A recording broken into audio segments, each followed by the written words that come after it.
Good morning student. आज हम discuss करने वाले हैं प्रक्षेप्य गति या प्रोजेक्टाइल मोशन। हम इस टॉपिक को डिस्कस करेंगे जो हमारी 4th यूनिट है, समतल में गति, मोशन इन प्लेन। इस चैप्टर के अंदर हम इस टॉपिक को आज डिस्कस करने वाले हैं। तो चलिए स्टार्ट करते हैं टॉपिक। हम डिस्कस करेंगे आज प्रक्षेप्य गति या प्रोजेक्टाइल मोशन किसे कहते हैं। इस टॉपिक को हम डिस्कस करेंगे समतल में गति, plane, motion in plane chapter के अंतर्गत। तो क्या होता है प्रक्षेप्य गति या प्रोजेक्टाइल मोशन। देखिए, जब हम किसी ऑब्जेक्ट को, किसी भी वस्तु को किसी वेलोसिटी से फेंकते हैं, ठीक है, किसी वेलोसिटी से फेंकते हैं, बट ऊर्ध्वाधर यानी वर्टिकल से डिफरेंट किसी और एंगल में, 90 डिग्री पर नहीं, 90 डिग्री से अदर किसी और एंगल पे अगर हम उसे फेंकते हैं, थ्रो करते हैं, और इसके बाद वो ऑब्जेक्ट या वो वस्तु केवल गुरुत्वीय त्वरण के अंतर्गत गति करती है, तो वो जो मोशन करेगी उसे हम प्रक्षेप्य गति कहेंगे या प्रोजेक्टाइल मोशन कहेंगे, ठीक है। यानी कोई ऑब्जेक्ट अगर किसी वेलोसिटी से गुरुत्वीय त्वरण के अंतर्गत गति करता है तो उसकी गति को हम प्रक्षेप्य गति कहते हैं, और ये जो मोशन है इसे हम प्रोजेक्टाइल मोशन कहते हैं, ठीक है। जैसे आपने कोई गेंद थ्रो की, ठीक है, तो गेंद कैसे मोशन करेगी, ऐसे जाएगी, तो ये मोशन हो गया प्रोजेक्टाइल। या फिर आपने एरोप्लेन से या जो आपके जेट विमान होते हैं उनसे कोई बम गिरा दिया, कोई गेंद गिरा दी, कुछ भी गिराया, थ्रो किया, तो वो कैसे मोशन करेगा, इस तरीके से मोशन करेगा, ठीक है, इस तरीके से मोशन करेगा। तो इस तरीके के मोशन को कहते हैं प्रक्षेप्य गति। जबकि वस्तु किसी वेलोसिटी से फेंकी जाए, थ्रो की जाए, और उसके बाद वो गुरुत्वीय त्वरण यानी ग्रेविटेशनल एक्सेलरेशन के अंतर्गत मोशन करती है, तो ऐसी गति को हम प्रोजेक्टाइल मोशन कहते हैं। और ये मोशन 2 डायमेंशनल होता है, 2 डायमेंशनल होता है। हम चैप्टर क्या पढ़ रहे हैं, समतल में गति। समतल मतलब 2 आपके पास इसके क्या होंगे, एक्सेस होंगे, x y, y x, x z, z x या जेड वाई, कोई भी आप 2 डायमेंशन इसमें लेंगे। तो यहाँ पे देखिए इसमें क्या है, एक तो ये ऐसे गति कर रहा है और दूसरा इसमें ये वाली डायरेक्शन भी है, ठीक है।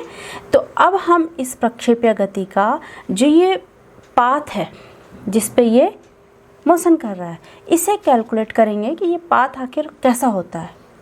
समतल में गति हम पढ़ रहे हैं, हमने प्रक्षेप्य गति देखी कि किसी ऑब्जेक्ट को आप u वेलोसिटी से थ्रो करें और उसके बाद वो किसके अंतर्गत गति कर रही है, ग्रेविटेशनल एक्सेलरेशन के अंतर्गत मोशन कर रही है। तो जब वो g के अंदर मोशन कर रही है तो उसका जो पाथ होगा वो कैसा होगा, और हमें वो मैथमेटिकल प्रूफ करना होगा, ठीक है। तो वो जो पाथ होता है वो होता है पैराबोलिक पाथ होता है। ये जो पाथ है इसे हम पैराबोलिक पाथ कहते हैं, या परवलयाकार पाथ होता है, इसे हम परवलयाकार पाथ कहते हैं, ठीक है। तो ये हो गया प्रक्षेप्य गति और इसका पाथ। तो प्रक्षेप्य गति का या प्रोजेक्टाइल मोशन का जो पाथ होता है वो कैसा होता है, पैराबोलिक या परवलयाकार पाथ होता है। आपने स्ट्रेट लाइन देखी होगी, आपने सर्कुलर देखा होगा, इलिप्टिकल देखा होगा, अब यहाँ आप नए प्रकार का पाथ देख रहे हैं, that is the parabolic path और परवलयाकार पाथ। आप कोई भाला या चक्का, जो स्पोर्ट्स वाले होते हैं भाला चक्का फेंकते हैं, तो उनका जो पाथ होता है वो भी ऐसे ही होता है। तो अब यहाँ पे जो है हमें ये प्रूफ करना है कि अगर कोई ऑब्जेक्ट प्रोजेक्टाइल मोशन में है तो उसका जो पाथ है वो पैराबोलिक है, और इसके पाथ को हम कहते हैं ट्रेजेक्ट्री। क्या कहते हैं हम इसके पाथ को, ट्रेजेक्ट्री, ठीक है। तो ट्रेजेक्ट्री ऑफ प्रोजेक्टाइल यानी जो मोशन कर रहा है, ये वाला मोशन जो ऑब्जेक्ट कर रहा है उसे हम प्रोजेक्टाइल कहेंगे। तो trajectory of projectile that means जो प्रोजेक्टाइल है, जो ऑब्जेक्ट है, उसका पाथ। तो अब हम इसे देखते हैं कि कैसे कैलकुलेट करेंगे। तो सपोज दैट कोई ऑब्जेक्ट है और वो u वेलोसिटी से हमने उसको थ्रो किया, u वेलोसिटी से वो गति कर रहा है, लेकिन एक चीज़ ध्यान रखना, वो ऊर्ध्वाधर हॉरिजॉन्टल 90 डिग्री पे नहीं मोशन करना चाहिए, किसी और एंगल से।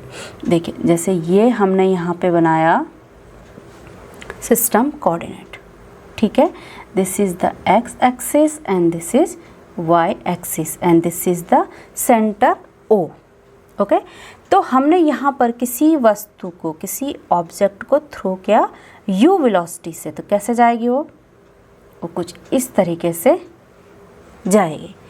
अब यहाँ पर देखिए जो इसकी वेलोसिटी है वो क्या है, ये हो गई इसकी वेलोसिटी u, और ये 90 डिग्री पे नहीं है, किसी एंगल थीटा पे हमने इसको थ्रो किया है, प्रोजेक्टाइल को प्रोजेक्ट किया है। तो जो इसका पाथ है इसको कहेंगे हम ट्रेजेक्ट्री, और जो ऑब्जेक्ट मोशन कर रहा है इसे हम बोलेंगे प्रोजेक्टाइल, और जिस मोशन की हम स्टडी कर रहे हैं ये हो गया प्रोजेक्टाइल मोशन। अब हमने यहाँ से इसे u वेलोसिटी से थ्रो किया, ठीक है, और u वेलोसिटी से थ्रो किया, और ये किसके अंतर्गत गति कर रहा है, गुरुत्वीय त्वरण g के अंतर्गत गति कर रहा है। तो सपोज दैट किसी टाइम t पर ये गति करते हुए इस पॉइंट P पर पहुंच गया, इस पॉइंट P पर पहुंच गया, और यहाँ पर इसके जो कोऑर्डिनेट हैं वो हैं x एंड y, ठीक है। अब जब देखिए ये मैक्सिमम पे पहुंचेगा तो उसके बाद क्या होगा, इसकी वेलोसिटी 0 हो जाएगी, और क्योंकि गुरुत्वीय त्वरण क्या है, इसकी गति का विरोध कर रहा होगा, g हमेशा अपनी ओर खींचता है, ये ऊपर की ओर जा रहा है।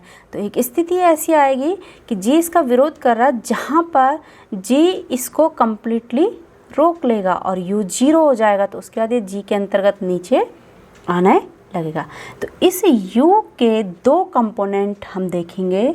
पहला कंपोनेंट x एक्सिस के according, suppose that this is ux, और सपोज दैट जो y के अंतर्गत गति कर रहा है uy, क्योंकि ये जो ऑब्जेक्ट है ये x अक्ष में भी गति कर रहा है और y में भी गति कर रहा है, दोनों एक्सिस में गति कर रहा है, ओके।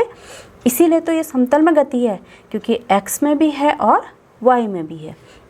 तो जो u है इसका जो कंपोनेंट x एक्सिस के अकॉर्डिंग है, suppose that this is ux, और जो इसका कंपोनेंट है u वेलोसिटी का y में है वो कितना है, सपोज दैट uy है। तो ux कितना हो जाएगा, अगर हम यहाँ पे इसका क्षैतिज घटक लें, हॉरिजॉन्टल कंपोनेंट लें, तो कितना हो जाएगा ux, this is u cos theta, and same that uy हो जाएगा आपका u sin थीटा, ओके। अब हम यहाँ पे कंसीडर कर रहे हैं, सपोज दैट किसी टाइम t पर ये p बिंदु पे है, तो p पे फिर क्या हो जाएगा, इस तरीके से गति करेगा, ये इसका ux कंपोनेंट हो जाएगा और ये इसका uy कंपोनेंट हो जाएगा, ठीक है। अब t टाइम बाद इसके द्वारा चली गई दूरी x एक्सिस में, ये यहाँ पे पहुँचा t समय बाद, तो कुछ ये x एक्सिस में गया है और कुछ ये y में गया। ये पॉइंट क्या है, यहाँ से इधर भी और ऊपर भी, दोनों एक्सिस में इसने कुछ ना कुछ डिस्टेंस कवर की है। तो सपोज दैट इसने x एक्सिस में जो डिस्टेंस कवर की है वो है x। तो हमें इक्वेशन ऑफ मोशन पता है, एक होती है y equal to ut plus half at square. Suppose that this is equation number 1। इस इक्वेशन की हेल्प से हम इसका इस पॉइंट पे पाथ निकालेंगे, यानी x निकालेंगे और y कैलकुलेट करेंगे कि कितना x है और कितना ये y चला है आफ्टर t टाइम। तो चलो पहले निकालते हैं x। तो x एक्सिस में चली गई दूरी, तो यहाँ पर जो u है कंपोनेंट वो क्या होगा, ux टाइम टी हमने लिया है plus half A T square. तो यहाँ पे जो एक्सेलरेशन है हम उसे ए एक्स से डिनोट कर लेते हैं, एक्स एक्सिस के according, and t square. Suppose that this is equation number A. Okay, अब देखिए हमने क्या कहा था, ये एक वेलोसिटी से क्या कर रहा है, गति कर रहा है। ठीक है, तो जब ये गति कर रहा है तो इस डायरेक्शन में, एक्स एक्सिस के डायरेक्शन में यू वेलोसिटी से गति कर रहा है और किसके अंतर्गत कर रहा है, जी के अंतर्गत, गुरुत्वीय त्वरण के अंतर्गत गति कर रहा है। तो इस डायरेक्शन में जी क्या होगा, 0 होगा। इस डायरेक्शन में यानी एक्स एक्सिस के अकॉर्डिंग जी क्या होगा, 0 होगा, क्योंकि जी हमेशा ऐसे वर्क करता है। कैसे वर्क करता है, वर्टिकल वर्क करता है, ना कि हॉरिजॉन्टल। तो इसका जो ए एक्स कंपोनेंट है ये कितना हो जाएगा, 0 हो जाएगा, क्योंकि जी ऐसे वर्क नहीं कर रहा है।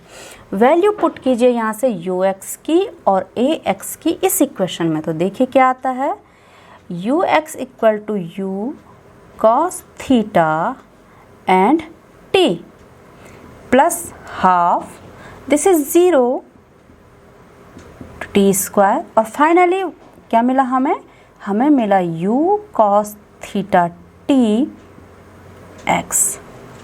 ओके, यहाँ से हम देखिए t को निकालते हैं, तो t कितना है, this is x upon u cos theta, and suppose that this is equation number small b। Okay, तो ये तो हमने कैलकुलेट किया x डायरेक्शन में, x एक्सेस के अकॉर्डिंग इसके द्वारा चली गई डिस्टेंस आफ्टर t टाइम। अब हम after t time y axis के अलोंग चली गई डिस्टेंस को भी कैलकुलेट कर लेते हैं। इक्वेशन सेम रहेगी, वैल्यू पुट कीजिए, suppose that this is y, और क्या हो जाएगा यहाँ पे u, एंड हम कौन सा कंपोनेंट लेंगे u का, u y, t हमने टाइम t लिया है, प्लस हाफ a। अब हम वर्टिकल ले रहे हैं तो हम इसे डिनोट कर लेते हैं a y से, एंड t स्क्वायर। अब वैल्यू पुट कीजिए, u y equal to what is this, u sine theta. तो ये हो गया u sine theta into t plus half a y. अब यहाँ पे देखिए ये वर्टिकल मोशन है, और वर्टिकल मोशन किसके अंतर्गत कर रहा है, जी के, that is the gravitational acceleration, G के अंतर्गत ये गति कर रहा है यहाँ पे। तो क्या आ जाएगा यहाँ पे, ए वाई इक्वल टू हो जाएगा जी। ओके, बट जी कैसा होगा, पॉजिटिव या नेगेटिव। अब देखिए ये कहाँ को है अभी, ऊपर की ओर, और जी क्या करता है, नीचे की ओर पुल करता है। तो जी क्या आ जाएगा यहाँ पे, नेगेटिव आ जाएगा। ओके, तो put this value on this equation, and this is minus g and t square. तो what will we get, u sine theta t, minus आगे आ जाएगा, minus half g t square, this is the y। Suppose that this is equation number c। Okay, अब हमें क्या करना है, हम निकाल क्या रहे हैं, हम निकाल रहे हैं trajectory means path of this projectile. इस प्रक्षेप्य का हम पाथ कैलकुलेट कर रहे हैं, और हमें सिद्ध करना है कि दैट विल बी पैराबोलिक और परवलयाकार, कि इस प्रक्षेप्य का जो पाथ है वो परवलयाकार होता है। ठीक है, क्योंकि हमने देखा कि इस तरीके से गति कर रहा है, तो हम इसे मैथमेटिकल प्रूफ करेंगे कि ये पैराबोलिक है, ये जो पाथ है ये कैसा है, पैराबोलिक है। तो हमने इसके लिए यहाँ तक कैलकुलेशन कर ली। अब हम क्या करेंगे, इक्वेशन नंबर बी से t की वैल्यू को इक्वेशन नंबर सी में पुट कर लेते हैं। तो देखिए क्या मिलेगा हमारे पास आ गया y u sine theta and t equal to x upon u cos theta. Okay, क्या बचा हमारे पास, माइनस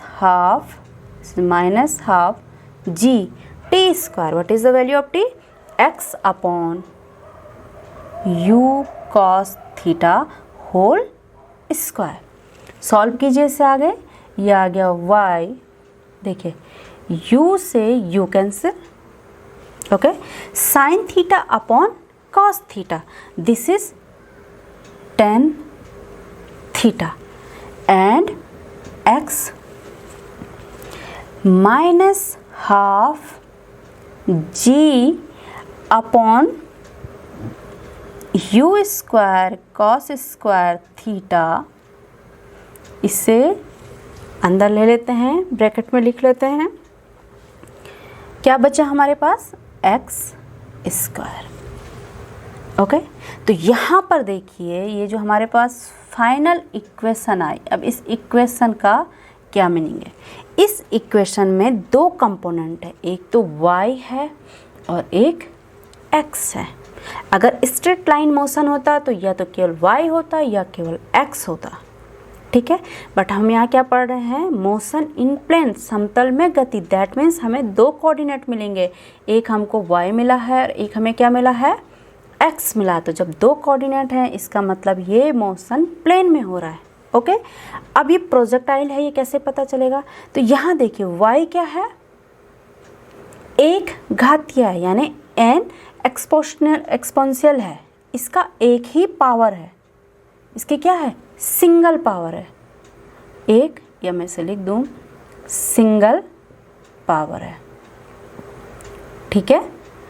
और जबकि x हमें किससे मिल रहा है, द्विघात में मिल रहा है, दो पावर हैं, द्विघात है यानी क्वाड्रिक है, क्वाड्रिक इक्वेशन के रूप में हमें x मिल रहा है। तो ऐसा मैथमेटिकल इक्वेशन जिसमें दो कंपोनेंट हैं और y equal to x square, something is constant, ये कांस्टेंट है, ये कांस्टेंट है, क्योंकि थीटा एंगल क्या है, यहाँ पे हमने कांस्टेंट लिया जिस पे हमने थ्रो किया है, ठीक है। g कांस्टेंट है 9.8 metre per second square. What is the value of g, it is 9.8 metre per second square, gravitational acceleration, okay. और u जो वेलोसिटी हमने स्टार्टिंग में थ्रो की है वो भी कांस्टेंट है, वो भी क्या है, कांस्टेंट है। तो हम इसे u वेलोसिटी से थ्रू कर रहे हैं, तो u जो हमने फेंका है, तो स्टार्टिंग में u क्या है, हमारे पास ये सारा टर्म्स एक प्रकार से नियत है। चेंज क्या हो रहा है, x एंड y, ऊपर और इधर की डिस्टेंसेस की चेंज हो रही है। तो इसमें x क्वाड्रिक है और y क्या है, सिंगल पावर है। तो ऐसा कोई भी इक्वेशन जिसमें y equal to something x square या x equal to something y square या एक एक्सिस इक्वल टू दूसरा का क्या होगा, वर्ग होगा, तो उसे पैराबोलिक इक्वेशन कहते हैं। परवलयाकार इक्वेशन का ये क्या है, समीकरण है। जैसे आपको बताऊं मैं कि y equal to m x plus c, ये इक्वेशन आपका स्ट्रेट लाइन इक्वेशन को डिनोट करता है, क्योंकि x भी सिंगल पावर है और y सिंगल पावर है, ठीक है। लेकिन यहाँ पे y इक्वल टू क्या है, स्क्वायर है।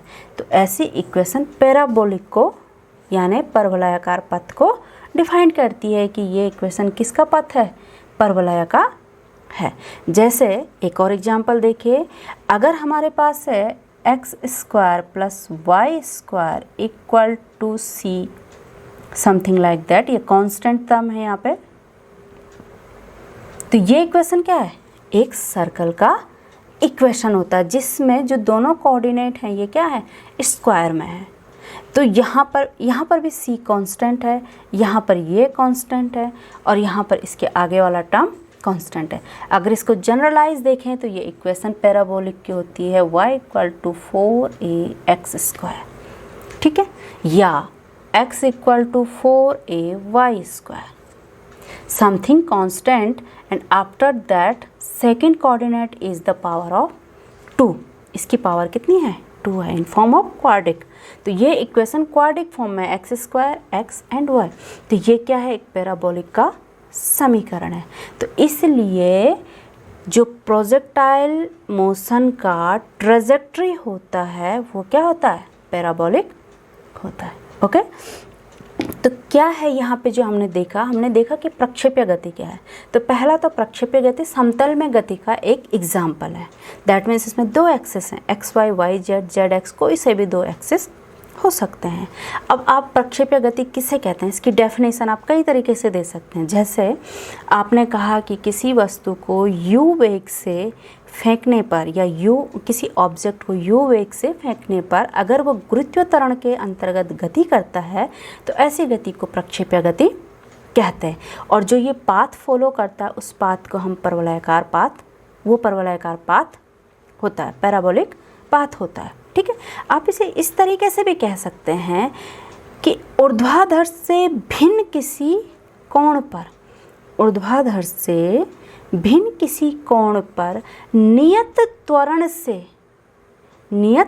त्वरण से किसी वेग पर फेंकी गई वस्तु या गति करती हुई वस्तु का जो है वेग की, त्वरण यहाँ पे नियत है, वेग की दिशा और परिणाम दोनों समय के साथ परिवर्तित होते हैं, तो ऐसी गति को प्रक्षेप्य गति कहते हैं। क्या कहा मैंने सेकंड डेफिनेशन में, आप किसी भी तरीके से इसको लिख सकते हैं। देखिए साइंस में डेफिनेशन एक कांस्टेंट नहीं होती है, मतलब लैंग्वेज जो होती है कांस्टेंट नहीं होती है, आप उसकी लैंग्वेज को चेंज कर सकते हैं, ठीक है, लेकिन उसका सार यानी उसका जो मीनिंग है वो कांस्टेंट होता है। तो यहाँ पे जो आप लैंग्वेज बना रहे हैं डेफिनेशन के लिए वो थोड़ा बहुत चेंज हो सकती है। तो जो सेकंड डेफिनेशन है उसमें क्या है कि किसी वस्तु को आपने ऊर्ध्वाधर से भिन्न किसी एंगल पे u वेलोसिटी से नियत त्वरण के साथ फेंका, या कोई वस्तु, फेंका की जगह देखिए, या कोई वस्तु ऊर्ध्वाधर से भिन्न किसी कोण पर नियत त्वरण के साथ किसी वेग से गति कर रही हो, तो समय के साथ उसके वेग के परिमाण और दिशा दोनों में परिवर्तन होता है, और ऐसी गति को प्रक्षेप्य गति कहते हैं। और ये गति करता हुआ जो पिंड है इसे प्रोजेक्टाइल कहते हैं। यानी अगर आप गेंद फेंक रहे हैं और प्रक्षेप्य गति कर रहा है तो गेंद को क्या कहेंगे हम यहाँ पे, प्रोजेक्टाइल। अगर आप एरोप्लेन से कोई चीज़ फेंक रहे हैं या बम थ्रो कर रहे हैं या कुछ भी थ्रो कर रहे हैं, क्योंकि डिफेंस में जब आप जाते हैं और एयरफोर्स जब स्ट्राइक करती है या एयरफोर्स जब लड़ाई करती है तो ऑब्वियसली मिसाइल ही दागे जाएंगे, तो मिसाइल इस तरीके से ही मोशन करेंगे। ओके, तो उसको उस समय प्रोजेक्टाइल कहेंगे जिस भी चीज़ को आप फेंक रहे हैं। या आप स्पोर्ट्स में हैं, आप चक्का और भाला फेंक रहे हैं, थ्रो कर रहे हैं, तो उसको उस समय हम क्या बोलेंगे, जब हम इसकी स्टडी कर रहे हैं तो that will be projectile as a projectile. तो देखिए यहाँ पर देखिए u की दिशा क्या है, ये है, यहाँ पर u की डायरेक्शन ये है, यहाँ पर u की डायरेक्शन ये होगी, यहाँ u की डायरेक्शन ये होगी, यहाँ u की डायरेक्शन ये होगी। समझ रहे हैं आप? तो इस तरीके से u की डायरेक्शन एंड मैग्नीट्यूड दोनों चेंज होते हैं, तो ऐसी गति को हम प्रक्षेप्य गति कहते हैं। और प्रक्षेप्य गति करता हुआ जो ऑब्जेक्ट होता है उसे हम प्रक्षेप्य या प्रोजेक्टाइल कहते हैं। ये हमेशा परवलयाकार या पैराबोलिक पाथ ही लेता है और इसके पाथ को कहते हैं ट्रेजेक्ट्री। ठीक है, तो अब आपके पास आएगा कि सिद्ध कीजिए कि प्रक्षेप्य गति करते हुए किसी पिंड का पाथ एक परवलयाकार होता है या पैराबोलिक होता है। ठीक है, तो आपको इस तरीके से इसे प्रूफ करना है, या फिर डायरेक्टली आता है कि गणितीय विधि से सिद्ध कीजिए कि प्रक्षेप्य गति का पाथ परवलयाकार होता है। तो this is this is the mathematical derivation of this path. Okay, क्या क्या आपने सिंपल किया, आपने लिया कि कोई प्रोजेक्टाइल आपने प्रोजेक्ट किया, u वेग से उसको थ्रू किया, सपोज दैट वो थीटा एंगल क्षैतिज के साथ बना रहा, हॉरिजॉन्टल के साथ थीटा डिग्री एंगल बना रहा। After t time it will be reached at the point of p where the coordinate of p is x and y। फिर आपने क्या किया, क्योंकि ये दो में गति कर रहा है x में और y में, तो आपने जो u का है उसके कंपोनेंट को दोनों में डिवाइड कर लिया। और आफ्टर t टाइम जब ये p पे पहुंचा तो आपने उसकी डिस्टेंस निकाल दी, x एंड y निकाल दिया। ओके, तो यहाँ पे जब आपने x और y निकाला तो इस तरीके से सिंपल इक्वेशन ऑफ मोशन में आपने इसकी वैल्यू रखी और वैल्यू रखते रखते आपके पास ये इक्वेशन इस तरीके से आ गई, जहाँ की x क्या है, एक स्क्वायर में क्वाड्रिक इक्वेशन के रूप में आपको आंसर मिला। And this is the symbol of parabolic equation, hence the path of this projectile is the parabolic. Okay, तो ये था प्रक्षेप्य गति। आप इसकी डेफिनेशन को किसी भी तरीके से लिख सकते हैं, सिंपल पहला वाला या दूसरा वाला, और इसका पाथ को आपको मैथमेटिकल सिद्ध करना है कि ये कैसा होता है, परवलयाकार होता है। अब हम कल के सेशन में देखेंगे, इसी टॉपिक को आगे डिस्कस करेंगे, और उसमें हम क्या देखने वाले हैं, इसकी रेंज कैलकुलेट करेंगे, इसकी मैक्सिमम हाइट कैलकुलेट करेंगे, और इसने कितना टाइम लिया उसे हम कैलकुलेट करेंगे। तो आज के लिए ये काफ़ी है। कल के सेशन में मिलते हैं फिर नए टॉपिक के साथ, जो कि इससे ही आगे का इससे रिलेटेड टॉपिक होगा। Then okay for today, thank you.